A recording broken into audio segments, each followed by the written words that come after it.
Bienvenidos a un nuevo programa de personajes de la Venezuela virtual, esta vez con un amigo que está en Budapest, se llama Andrés Casiente. ¿Cómo estás, Andrés?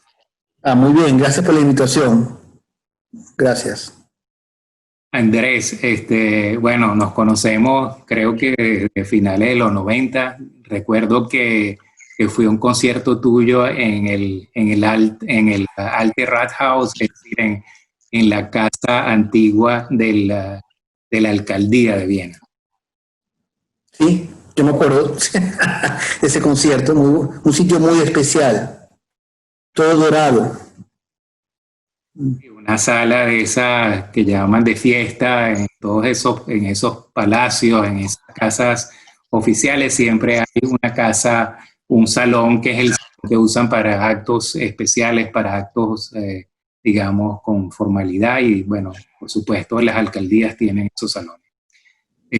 Bueno, me gustaría que pudiéramos hablar de esa historia tan fascinante que tienes sobre cómo lograste localizar las personas que ayudaron a tu abuela y a tu madre, prácticamente las que hicieron posible que tú estés aquí y que las ayudaron durante la guerra, pues. ¿Y cómo fue eso que llegaste a los descendientes de Lajos y de Irene? Bueno, primero, yo siempre estuve muy interesado en el árbol genealógico, en la búsqueda de las raíces familiares, ya desde niño, desde muchacho, ya.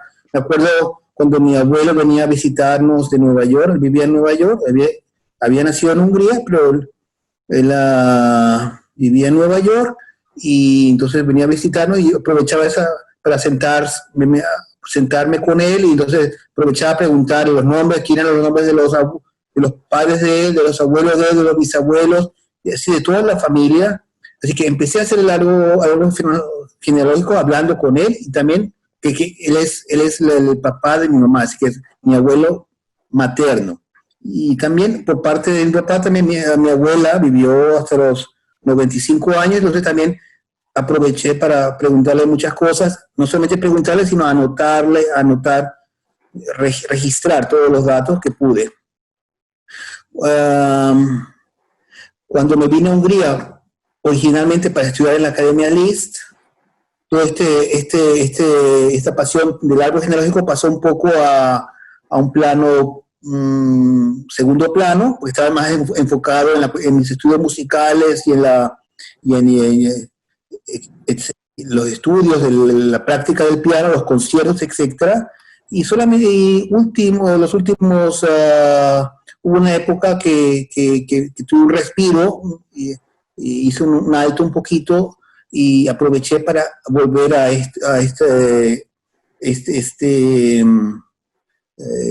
esa pasión por la genealogía. Entonces, una de las cosas que mi mamá nació en Budapest y en el año 38, es decir, cuando tenía 6 años, experimentó la invasión alemana nazi en Hungría. Fue casi al final de la guerra, el año 44, en marzo.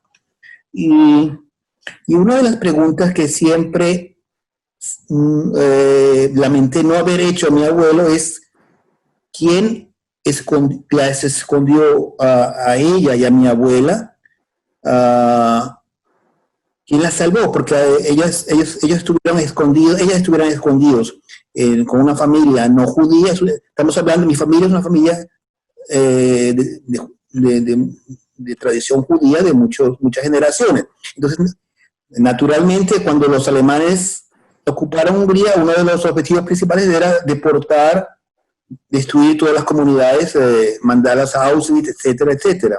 Y aquí un porcentaje altísimo prácticamente desapareció todas las comunidades judías de la provincia, desaparecieron en 53 días. Así que fueron muy rápidos, hábiles, ellos y los cómplices húngaros, porque el grupo que vino de Alemania era un grupo relativamente reducido. Eichmann y su grupo no pasaban más de 200 personas y cómo pudieron deportar más de 400.000 personas, bueno, porque tuvieron todo el apoyo del Estado húngaro, la policía, toda la infraestructura del Estado.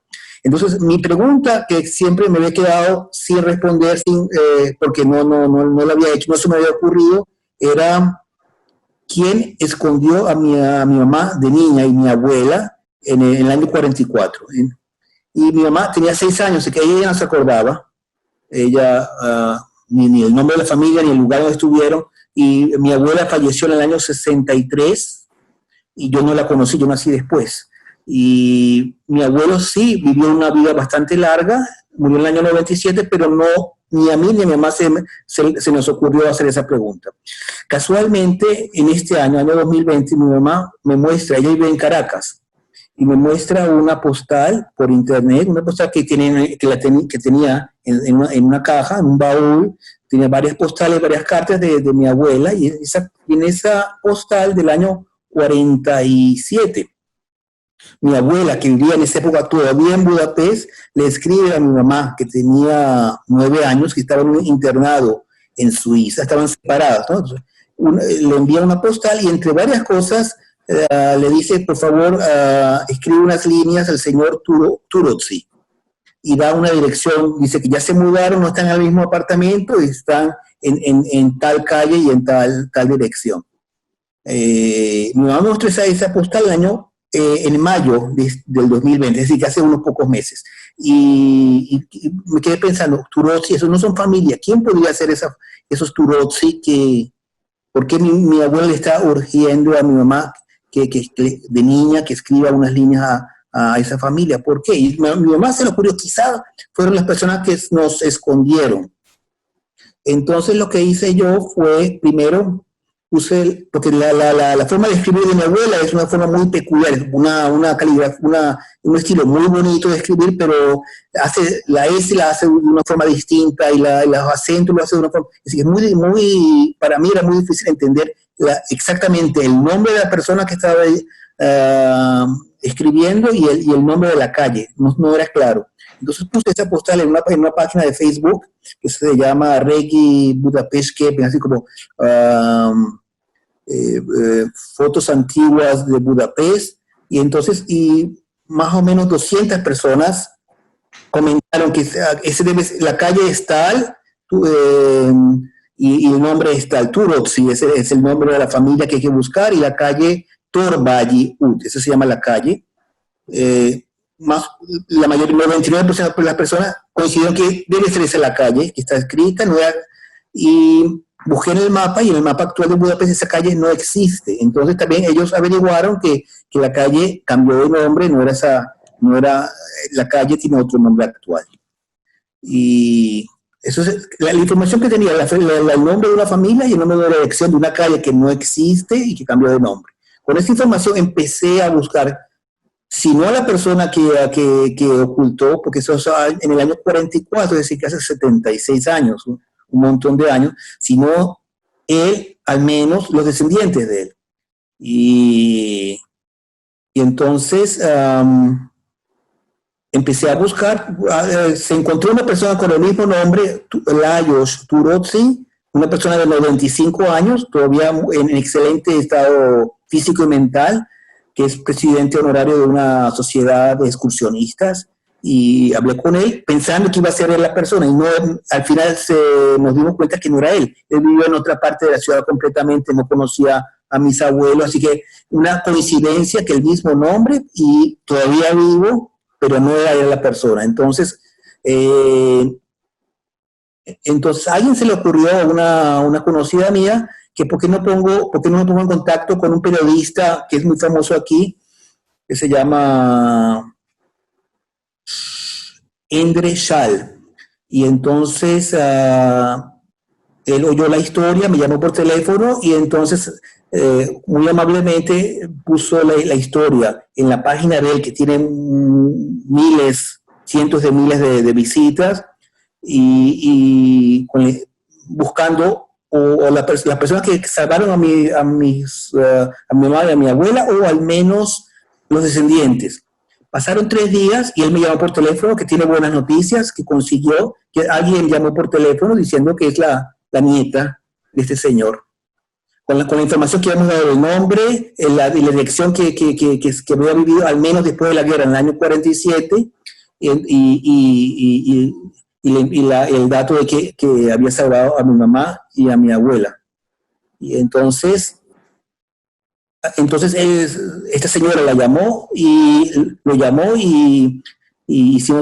pasaron una semana, hicimos un encuentro. Ella no vive en Budapest, vive en la provincia, más o menos como a 2 horas y media en viaje desde aquí en carro, cerca de Balaton, en un sitio muy bonito, y casualidad que en el jardín de la casa de ella, ahí están enterrados los padres de ella y los abuelos fueron los que salvaron a mi familia. Y entonces aproveché, la costumbre judía no es llevar flores a un cementerio, sino poner unas piedras en la tumba como homenaje, como agradecimiento. Naturalmente, lo que hicieron ellos, yo no lo puedo agradecer, no hay forma de agradecer. Salvaron a mi mamá y a mi abuela de una muerte segura. Simbólicamente puedo agradecer a sus descendientes lo que hicieron ellos. Y también no solamente hay una nieta, sino hay un nieto de esta pareja que salvaron a mi familia, que vive un poco más cerca de Budapest, en Siegen, en Szentmiklós, y también entonces en otra ocasión fui a encontrarme con él, y hubo un video de ese encuentro, de ambos encuentros hubo video, pues, y él entonces también fue muy interesante porque ellos tenían una foto de mi mamá del año 46. En la foto había una inscripción detrás de la foto que agradeciendo a Lajos y a Irene, el señor y la señora que la salvaron, y en una inscripción se la mostré a mi mamá esa foto, y ella dijo que la inscripción fue hecha por mi abuela, así que no es la letra de una niña de 8 años, sino lo hizo mi abuela a nombre de mi mamá. Pero de todas maneras ellos guardaron esa foto por 74 años y mi mamá guardó la postal donde salía el nombre de esa familia, Turozzi, por 76 años, y casualidad que solamente en el año 2020 es que al ver yo esa postal, entonces es que empecé a hacer la búsqueda, así que y así fue el encuentro con los dos. Bueno, me imagino que un encuentro muy emotivo para los dos lados, y la familia de Lajos y Irene deben haber tenido una vida muy bendecida por haberse portado también con otros seres humanos, porque en eso es que está la vida, en ayudarse unos a otros y olvidarse de las barreras de las religiones, del idioma, las barreras de los pasaportes, y tratarnos simplemente como seres humanos con bondad, con dar lo que podemos dar, y normalmente con muy poco, tan solo con hospedar y compartir la comida, se dan soluciones de vida a otra gente, se dan oportunidades de existencia a otra gente, sin tener que invertir fortunas, pero simplemente confiar y dar la oportunidad por supuesto, de que alguien conviva contigo y se salve. Y esas situaciones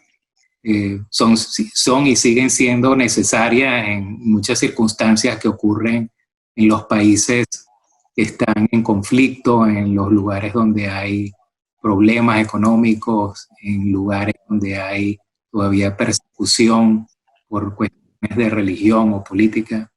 Y bueno, siempre hay ángeles que hacen esa labor, siempre hay gente que se atreve, gracias a Dios. Esta familia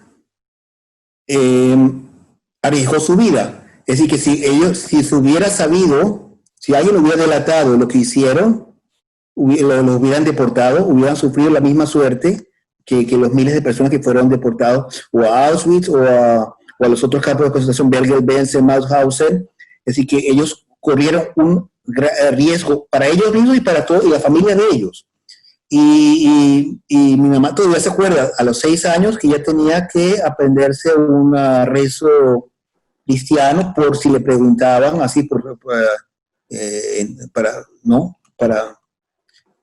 para estar fuera de sospecha, y tenían nombres falsos, y tenían el alibi de que estaban, que eran de la provincia, eran familiares de los dueños del apartamento. Es decir, que tuvieron que hacer todo eso para sobrevivir por varios meses. Mi mamá todavía se acuerda de los bombardeos y de que no había comida y una vez comieron carne de caballo. Eso era la carne que era la que había, ¿no? Y la situación tan dramática, y se acuerda también de los olores de los sótanos, ese tipo de cosas.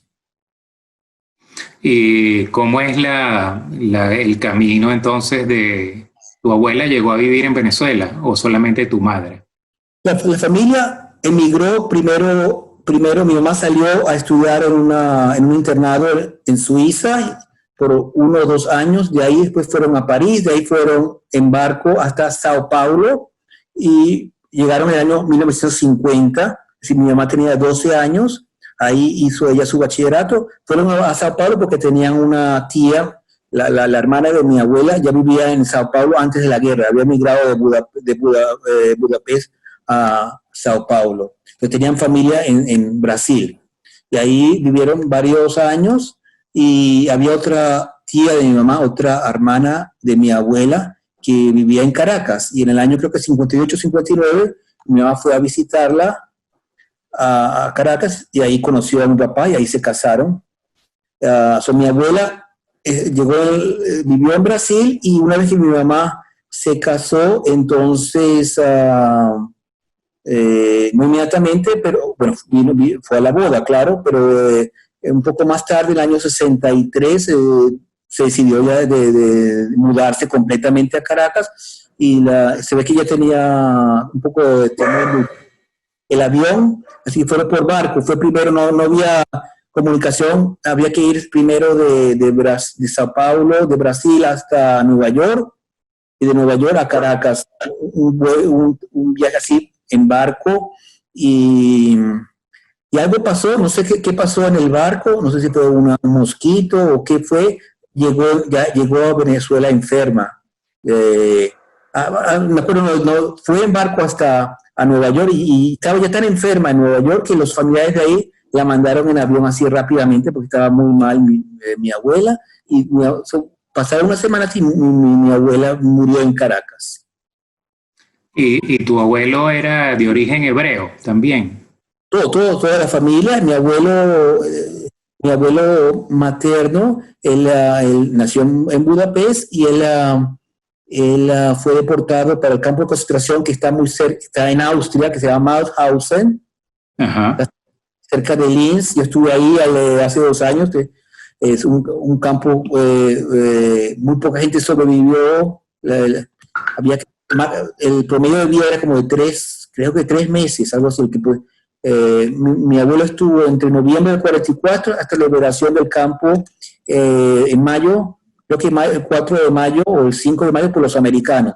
Y mi abuelo, gracias a Dios, sobrevivió y, y regresó a Budapest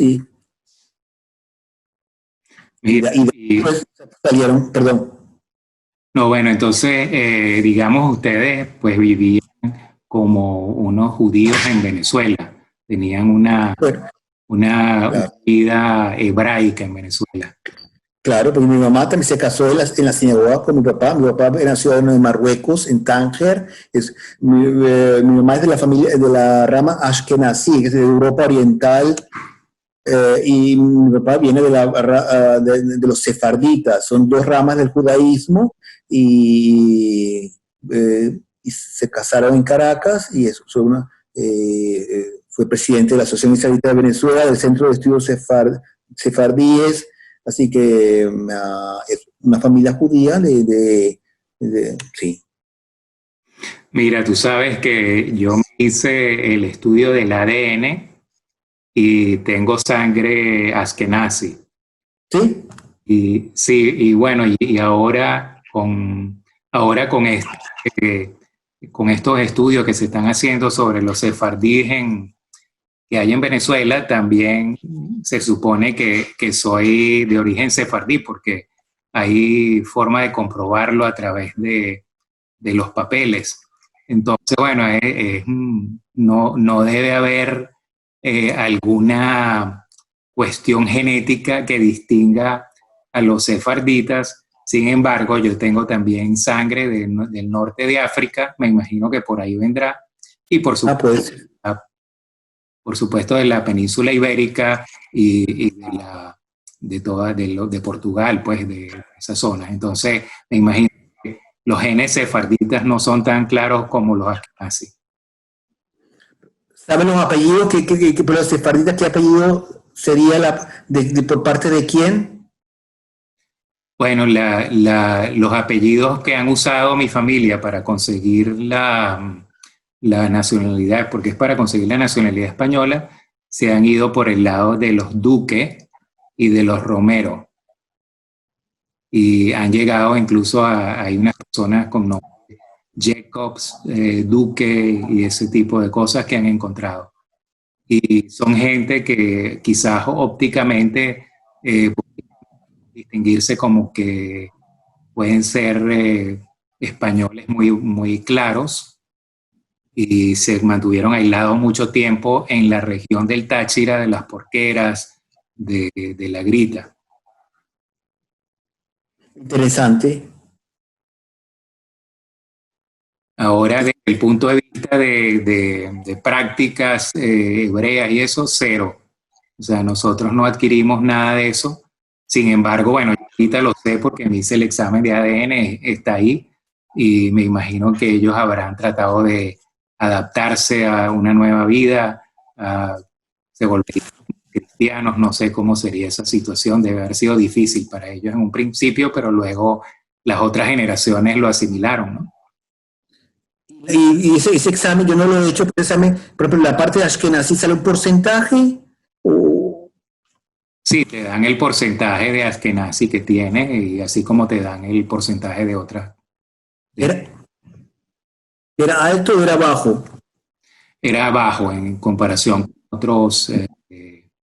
con otros porcentajes, pues.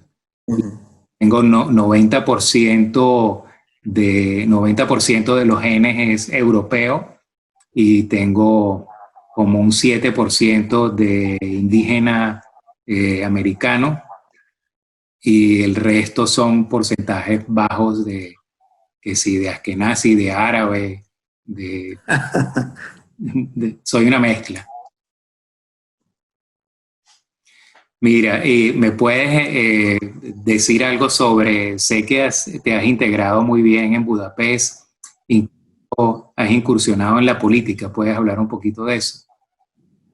Bueno, no exactamente, sino, no incursión en la política, sino en el distrito donde vivo, que es el distrito 7, sería lo que era el barrio judío de Budapest. Hay un grupo de gente civil, que cada uno ocupado en distintas ramas, pero el interés es que cambie un poco el nivel de vida que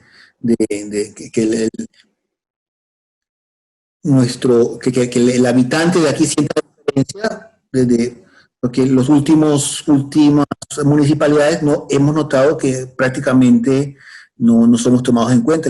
La gente que vota, la gente que vive aquí, hay otros intereses que son más importantes para ellos.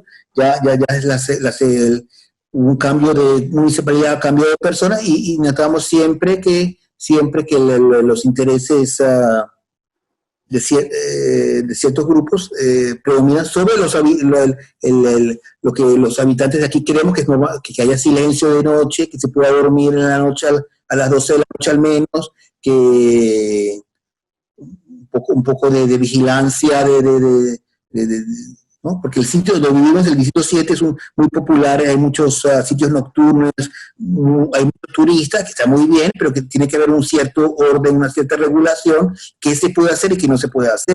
Porque si todo se puede hacer, es un libertinaje y para los que vivimos aquí, tenemos niños, entonces no está bien. Entonces, por eso me pidieron que si podría, en uno de los el distrito está dividido en 10 secciones y podría ser candidato para una de las... Entonces, claro, inmediatamente dije que sí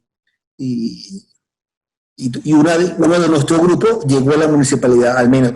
Nosotros prácticamente teníamos, no teníamos apoyo en la cuestión para hacer la propaganda, o sea, pocos recursos, pero la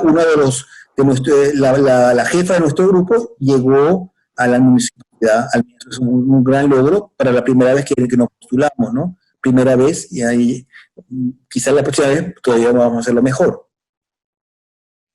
Mira, Andrés, una pregunta. Las personas judías en Venezuela logran abrirse un poquito a la cultura local y son fanáticos de la arepa o viven una cultura hebraica aislada. ¿Cómo es la vida como judío en Venezuela? Claro que hay una simbiosis, la gente que vive por muchos años en Venezuela, entonces ya la mentalidad ya se asemeja mucho a la gente del país donde vive. Entonces, un judío de Lituania tiene otra mentalidad, aunque claro, hay mucho en común, pero también donde vive la persona también eso cambia la forma de ser de la persona, afecta mucho, modifica mucho. Por ejemplo, en mi caso, de niño, mi escritor preferido era Uslar Pietri. Estaba pendiente de todos esos programas de valores humanos de la televisión, de distintos canales, Canal 5, Canal 8, no me los perdía. Y cuando había una conferencia de Uslar Pietri, iba a oír, para mí era mi ídolo. Y me leí la mayoría de sus libros y entonces en casa se hacen hallacas, se hacen arepas, se hacen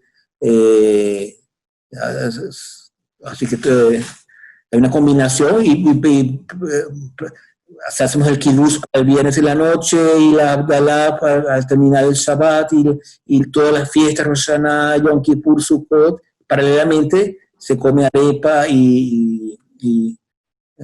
así que hay una simbiosis de las dos que enriquece mucho a la persona, porque entonces ya la persona tiene todavía más cosas que aprender, más cosas que saber, más cosas que todavía no sabe, ¿no? Porque más, toda la cultura, Venezuela está no solamente la historia de Venezuela, todo el idioma español y toda la cultura española.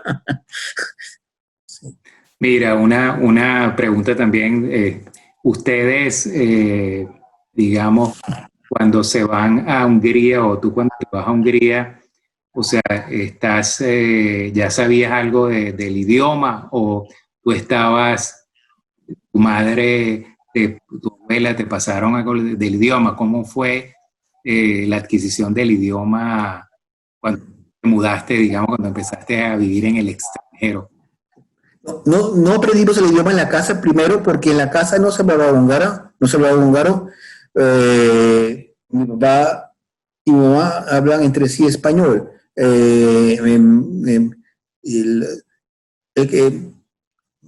Mi abuelo, claro, sí, idioma natal es húngaro, pero vivía en Nueva York. Solamente oíamos el húngaro cuando él venía de visita a Nueva York, que era rara vez. O cuando había una tía que vivía tía de mi mamá que vivía en Caracas, entonces si mi mamá se encontraba con ella, hablaba en húngaro, o si la llamaba por teléfono. Entonces el húngaro lo oíamos rara vez, así, y mi mamá nunca pensó que un idioma de máximo 10 millones de personas iba a ser útil para una persona que está en el otro lado del mundo. No pensó que ninguna autoridad de enseñar húngaro, un idioma que no se asemeja a nada. Y entonces yo cuando llegué a Hungría como turista, primero fui como turista, entonces ahí en ese momento cero, no sabía nada de húngaro, y después 2 años después fui a estudiar, llevaba como un cuadernito con una lista de 10 palabras, así que llegué prácticamente sin saber nada. Y me acuerdo de la primera vez que vi las noticias por televisión húngaro, yo pregunté, ¿eso es húngaro? Porque yo había oído, el húngaro que yo había oído en Venezuela, no sé si porque era gente que venía no de Budapest, de otras ciudades era mucho más ondulado, que era tarururururu, una cosa así. Y en las noticias la forma de leer era muy plana, era... Te pregunté, ¿eso es húngaro? Es la primera vez que vi una noticia. Y entonces llegué sin saber y yo creo que estudié por 3 meses en un curso oficial, así, 2 veces por semana y después solamente leyendo, oyendo, aprendí. Así no fue muy ortodoxa, vamos a decir. ¿Y te casaste con una persona relacionada con Venezuela o con una húngara hebrea? Sí, mi esposa no tiene nada que ver con Venezuela, no, nada. Ella nació en Budapest, sí, y tuvimos la boda hebrea, sí, muy, muy bonita y hicimos ¿Tienes cuántos hijos? ¿Un hijo, dos hijos? tenemos un hijo que se llama Benjamin Jacob, tiene 6 años, justo la misma edad que tenía mi mamá cuando, esa casualidad, ¿no? 6 años tiene mi hijo ahora, que es la edad que tenía mi mamá cuando se tuvo que esconder en el año 44. Bueno, me imagino que te podrás imaginar haciendo un paralelismo con tu hijo, qué cosa tan terrible le pasó a tu familia en esa época, ¿no? Sí. Ese esfuerzo que tuvieron que hacer para sobrevivir. Imagínate una persona de 6 años tener que ser desplazada del lugar donde vive y estar amenazada por, por una creencia que ni siquiera la sabe bien porque es muy pequeña. Es un desastre ese tipo de comportamiento del ser humano.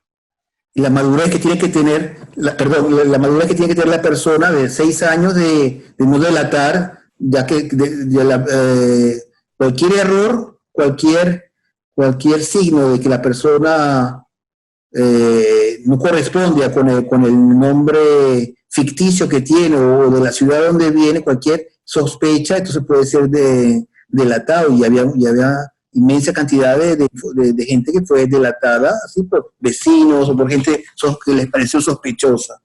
Así que el riesgo era altísimo. Mira, y él ha logrado también recibir algo de la venezolanidad. Le has mostrado cómo se hace la arepa, cómo se come la arepa, o algún cuento relacionado con Venezuela, aparte de la familia, de la historia de la familia.